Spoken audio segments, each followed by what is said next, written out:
WLBT's First Alert Weather Team is keeping you up to date with the latest information. From your morning commute to your afternoon drive, we're on your side, streaming on your favorite devices. WLBT First Alert Weather Plus.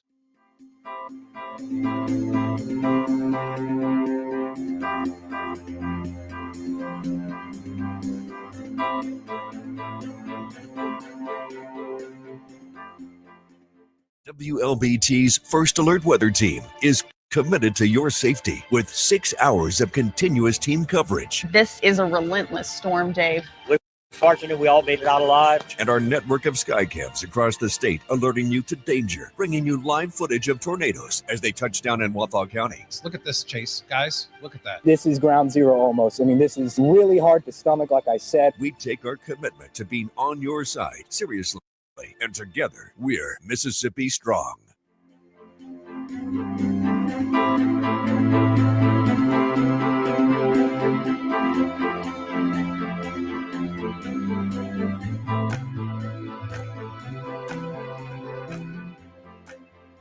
Weekdays, stream First Alert Weather Plus. Good morning, everyone. Thank you so much for joining us. WLBT's First Alert Weather Team is keeping you up to date with the latest information. From your morning commute to your afternoon drive, we're on your side, streaming on your favorite devices. WLBT First Alert Weather Plus.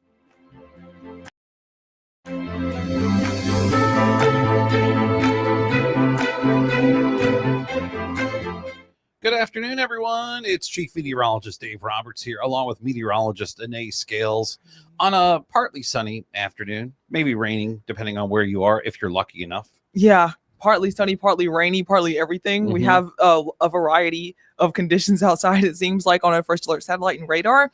And that also goes for temperatures as well. Some spots already kind of in those upper 90s, just below 100 degrees in Lexington. Very warm up there. And then over in Carthage, though, see where we have more cloud cover, more rainfall, lower 90s, around 90 degrees. Also in Natchez, feels like temperatures, of course, following a similar pattern, 110 in some spots. That's why kind of in the northern western part of our area, we had that heat advisory, what we still have, even stretching down along the Mississippi River. So as well, so Natchez also under that heat advisory, as well as Vicksburg. But of course, it all just depends on how much rain that you're seeing. And we do expect quite a few scattered showers throughout the afternoon into evening hours, some of that sporadic rainfall. And it's expected to last till overnight too. We usually see these dissipate when we lose that daytime heating, but this system, we're expecting to continue to have that rainfall into the early morning hours of your Thursday, but thankfully not that morning commute. That's certainly some good news.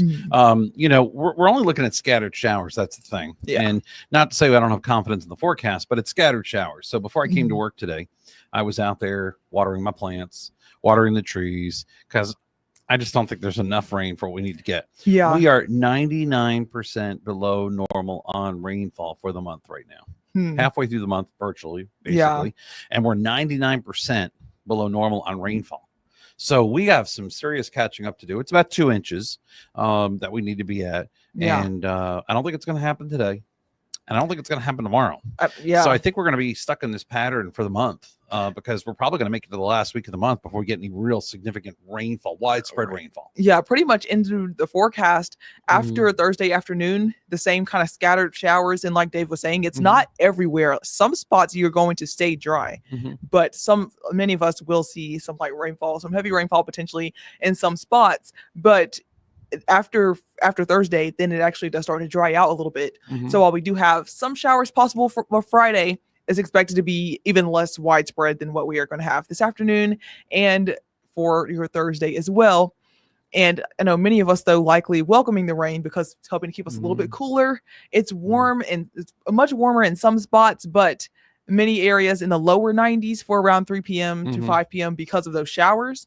And then that tapering down overnight, or it's the temperature going down overnight, of course, waking up around 75. Tomorrow, once again, lower 90s for much of the area due to that rainfall. But if you do happen to see more sunny conditions earlier in the day, it's going to be more like the mid 90s to upper 90s. Absolutely. Yeah. Other than that, it looks like we're going to be dealing with a chance for showers at least the next couple of days. By this weekend, it kind of tapers off, and it's very hit or miss Saturday, Sunday, and Monday. Yeah, and that is going to affect our temperatures as well, because I was mentioning the rain kind of keeping us a little bit cooler, and just like Dave said, that's not going to be as much of a factor into the weekend. So we expect more widespread instances of heat index values above 105. So I wouldn't be surprised if we see the heat advisory we have today, whereas it's only including kind of our westernmost counties. We could see that expanded kind of into the end of our weekend, where we have less chances for showers and storms. We could see more areas 105 to 110 as far as the heat index is concerned. But I know that many of you guys are probably just wondering about the tropics. You've heard about Tropical Storm Erin. So we're definitely looking at that as well. Whereas we're seeing normal conditions here, things are also ramping up over in the tropics, which is also normal for this time of year. We're kind of getting into the the peak of hurricane season. So a lot of things to look at. And that new thing popped in the Southwest Gulf.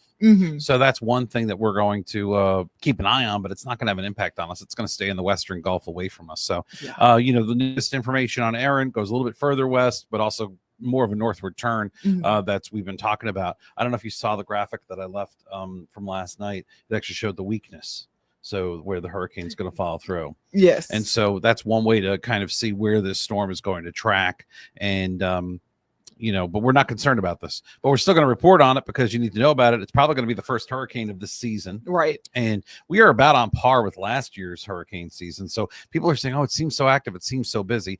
No, that's not really the case. So, but it is something that we are going to be definitely keeping an eye on, because these seasons, you could have one hurricane and the whole season, it ruins the party. You could have 30 and we don't get hit. So that's how we look at it. Right. So just like Dave was saying, we're not worried about this impacting the Mississippi Gulf Coast. So we're not going to see much rain. We're not going to see rainfall from this. But it is something interesting to track.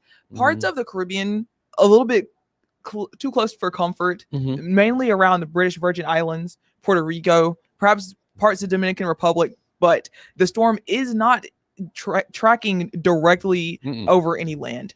And what this is going to do to the seas, it's really going to turn up the seas. You're going to be talking about some major waves in the Atlantic. All the eastern United States is going to feel the impact of this storm in some way or another. Maybe not a direct hit, but it's definitely going to feel the impact from the wave action and the wind possibly. Right. But just like we were saying, we don't expect a direct hit. Here's a look at some spaghetti models showing the path a little bit further out. And we're not expecting it to hit the East Coast. Some of them, though, they vary a little bit from west to east. How close does it go? Does it just stay straight into open water? That's something that there's more uncertainty about, because this is actually looking forward into next week, the early part of next week. So it's going to be a little bit harder to tell that far out, but this is what we're expecting. Once again, not expecting it to track towards the East Coast. So places like Florida, Georgia, it looks like they're going to be in the clear for this storm in particular. And that's the most important things that we're looking at right now. That's pretty much the main points of the forecast for this week. For start 10-day forecasts, temperatures a little bit warmer as we see less rain chances into the weekend, but daily chances for some showers and storms. Absolutely. Hi, Tiffany Boyd Crawford. Thanks so much for joining us this afternoon. We appreciate you being with us. You can catch meteorologist Annea Scales over on Studio 3 here in about 20 minutes. She'll also be on WLBT News at 4 and 4:30. I'll be on WLBT News at 5 and 6. And then together we're going to be back here at 6:30. We're going to do that.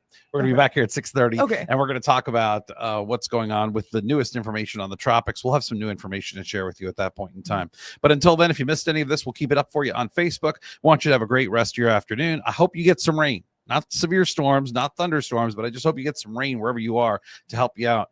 And let's hope for that over the next couple of days. We'll talk to you soon. Thanks again for joining us.